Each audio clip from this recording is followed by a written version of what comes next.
thank you, everybody, and I'd like to, well, I think I'd like to thank Claire for suggesting that I'm here today.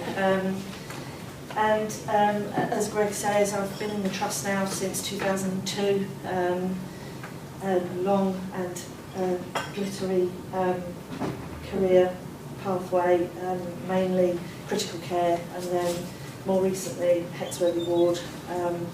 In between that time, I've been very lucky and fortunate to join charitable missions in Africa. I've worked in Africa, I've worked in Nepal, and then in 2011 was very fortunate to accompany the Royal Navy for a 4-month deployment to Camp Bastion in Afghanistan, which leads me nicely into now being the senior sister of Tavy, which I took up residence on Tavy about 10 weeks ago. And I'd like to thank you for publicly acknowledging the hard work that everybody's been doing over the last week. So that's me as a nurse, but today I'm not here as Senior Sister Ali, I'm just here as Ali, the daughter of this incredible lady here.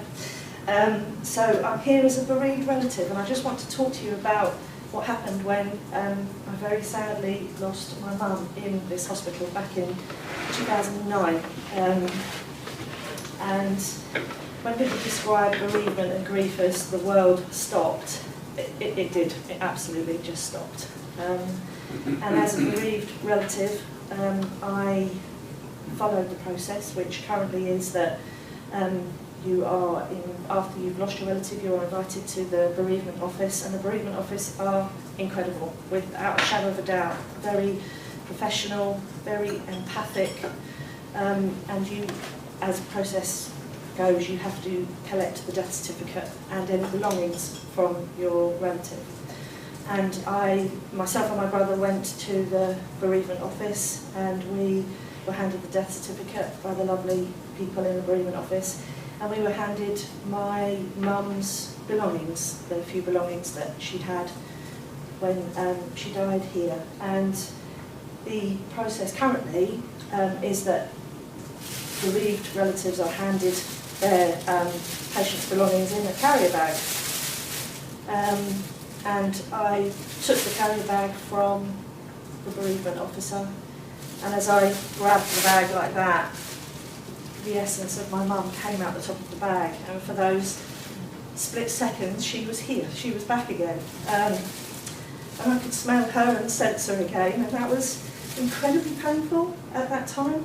A real raw kind of assault on the senses, really. As I looked down into the open carrier bag, her hairbrush was on the top, and all her hair was still in the hairbrush, and that too was really, really painful.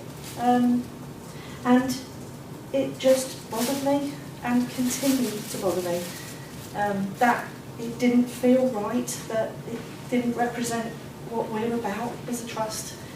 It just felt detached and wrong, and it continued to bother me. And to press the fast forward button, the trust came up with this great initiative. I can't remember what it was called, it was so great. I can't remember what it was called, but it was where you put your name forward and were randomly paired with somebody from the organisation, so that you could meet with them, have a coffee and share your experiences and just meet new people. And I was randomly paired with an incredible lady called Claire Underdown, who is, I believe, head of organisation development, is she not? Yeah. And Claire and I had a coffee together, and we were able to share our experiences, and Claire shared her experiences as a patient, and I shared this experience with her, and it was still really painful to tell her, and Claire agreed and said, you know, there's got to be something we can do. And I said, well, I've always felt that, but I didn't know what to do. And she said, well, leave it with me. So about 4 or 5 weeks later, Claire got back in touch with me, and she said, I've put you in touch with the innovations team at the hospital. Go and tell them your story. And I did, and I met with the innovations team, and I told them the story about collecting mum's belongings. And they equally were a bit sort of taken aback that, you know, this is what happens. And I said, there's got to be something we can do. And they said, what do you want to do? And I said, I'm not sure, but there's got to be something different. It feels like it should be a different design of the bag, maybe, that we you know, collect patients' relatives and we, patients' belongings, and we give it to them in more of a sort of gift bag, because we're gifting those precious things back to the relative, and it just feels that that's what should happen here. It represents us as a trust better. And the innovations team agreed and said, right, leave it with us, and I did. And then about 3 weeks later, my concept and my idea came to life, and I was presented with this prototype, so, hence the bin liner. It's a prototype of a bag that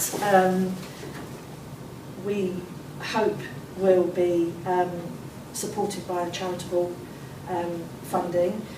The innovations team have actually canvassed opinion from other trusts across the county, and other trusts have expressed an interest. And it means that at Derriford we own the concept, hopefully, if charitable funds agree that it's a good idea, that Derriford leads the way for that positive message that just because your journey's ended with your loved one dying, it doesn't mean to say that we've stopped caring, and that we still care about you as a bereaved family, by presenting their belongings in a gift bag or something more dignified, that, you know, we still care. And that's it. There's been some more sort of amendments made, with a little pocket put in the top for jewellery and various sizes, and it's going to be laminated, and